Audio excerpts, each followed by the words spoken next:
Saudara, usai membawa 14 ahli yang meringankan, kini kubu Roy Suryo mendesak penyidik Polda Metro Jaya untuk mengeluarkan surat perintah penghentian penyidikan atau SP3 atas kasus fitnah ijazah Jokowi.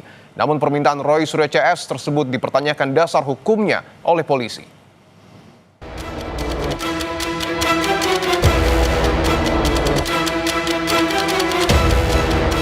Kata Pak Ugro, ini nggak bisa, kalau nggak ini berarti cacat gitu loh. Nah, apakah Polri mau disebut cacat? Kita berbicara negara ini negara hukum, ada dasar hukum yang menyatakan seperti itu, silakan kami disampaikan. Ini menjadi bahan untuk gelar perkara penyidik.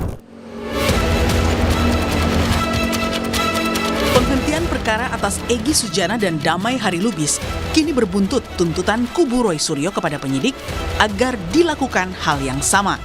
Permintaan SP3 oleh Roy CS ini terinspirasi dari pernyataan ex-Wakapolri Komjen Purnawirawan Ugro Seno yang menjadi ahli kubu Roy bahwa pencabutan laporan polisi terhadap Egy dan Damai Lubis berimplikasi pada keseluruhan laporan.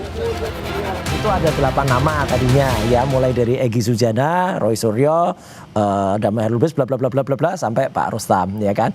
Nah, kalau dicabut kan nggak bisa dicuplek gitu aja. Gitu loh. Harus semuanya digugurkan, apalagi katanya SP3, suratnya udah dicabut.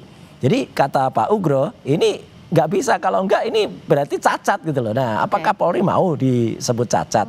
Nah, itulah makanya tadi kemudian kita memberikan surat kepada Irwasum untuk menindaklanjuti berdasarkan saran atau advice dari Pak Ugro, juga terhadap kemarin ada keterangan ahli yang disampaikan dari Prof. Din Samsudin. Menanggapi permintaan SP3 kubu Roy, Kabid Humas Polda Metro Jaya Kombes Budi Hermanto justru balik mempertanyakan apa dasar hukum yang digunakan Roy CS. Budi menambahkan, jika ada aturan hukumnya, maka pihaknya akan menguji di gelar perkara penyidik. Alasan itu dengan argumen kita berbicara negara ini negara hukum, ada dasar hukum yang menyatakan seperti itu, silakan kami disampaikan. Ini menjadi bahan untuk gelar perkara penyidik. Benar kan? Di sisi lain, Jokowi selaku pelapor kembali tegaskan tak mau mencampur adukan proses hukum kasus ijazah dengan pemberian maaf untuk para tersangka. Jokowi bilang dirinya tetap ingin kasus tudingan ijazah palsu miliknya sampai ke persidangan. Gak ada masalah, memaafkan kan urusan pribadi, urusan hukum kan lain.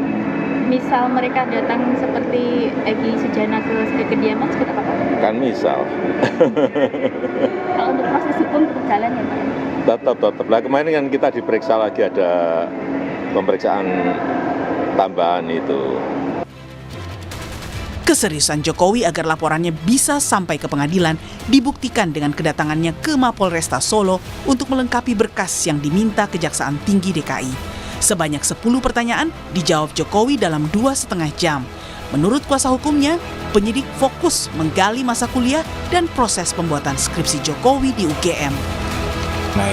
Pada saat pembuatan skripsi dulu seperti apa, dan dari Pak Jokowi menjelaskan juga alurnya seperti apa, dan itu nanti akan digunakan oleh para penyidik tentunya untuk nanti dilimpahkan juga ke kejaksaan. Terbaru, Polda Metro Jaya masih melengkapi berkas perkara Roy Suryo CS, yakni mempercepat pemeriksaan tambahan terhadap pelapor, saksi, dan ahli. Jika berkas perkara sudah dinyatakan lengkap atau P21, penyidik segera menyerahkan tersangka dan barang bukti ke Kejaksaan Tinggi DKI Jakarta. Polda Metro Jaya masih mendalami P19, berkas perkara dikembalikan karena harus ada pendalaman terhadap saksi-saksi, sehingga penyidik Polda Metro Jaya melakukan pemeriksaan di wilayah Surakarta dan Yogyakarta. Nah, kita tunggu apabila sudah lengkap pemeriksaan tersebut, maka berkas perkara akan dikirim lagi oleh kejaksaan. Apabila kejaksaan menyatakan bahwa berkas perkara tersebut sudah lengkap, P21, kita akan melaksanakan tahap 2, penyerahan tersangka dan barang bukti. Perjuangan kubu Roy agar status tersangkanya dicabut juga dilakukan lewat jalur uji material ke Mahkamah Konstitusi atas sejumlah pasal yang membuat mereka jadi tersangka di kasus ijazah Jokowi. Dalam dalilnya, Roy, Rismond, dan Dr. Tifa yang mengklaim sebagai peneliti meminta agar MK memberikan batasan terhadap pasal-pasal tersebut dalam menjangkau urusan publik, khususnya penelitian mereka terhadap ijazah Presiden ke-7 Jokowi. Tim Liputan Kompas TV.